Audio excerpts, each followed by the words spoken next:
If you think PDFs are just static documents, they really don't have to be. In this tutorial, I'll show you how to add a video to your interactive PDF so you can explain things better or just make your content more engaging. Let's jump in. First, upload a new PDF file to Flowpaper or open an existing one. Go to the page where you want to add your video. There are two ways to enter edit mode. You can click Edit on the top right, or just double-click the top area of the page. It opens the exact page I need right away. Now look at the right-hand menu. You'll see a video button here, click that.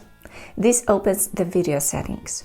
Here you can either paste a link from YouTube, Vimeo or Wistia, or upload your own video file. I'll paste a YouTube link, and it loads automatically. You can tweak a few things here. One thing I do recommend: change a preview image.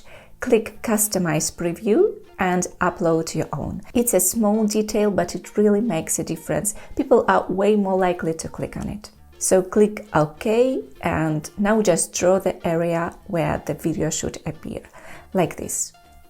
You can resize it, move it around, whatever fits your layout. Let's check how it works. Click Design in the top right and test it.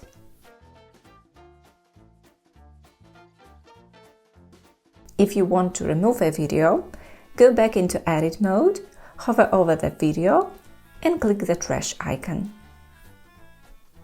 Now let's share our flipbook. To publish it, go to Publish, Cloud Hosted and Start Upload. And once it's done, you can see the public link you can share. And now, if you already had published your flipbook and just made changes like we did by editing a video, the link stays the same. Flowpaper simply updates your flipbook with the new changes. And that's it. You can try it yourself with Flowpaper and check out our other tutorials. See you in the next video.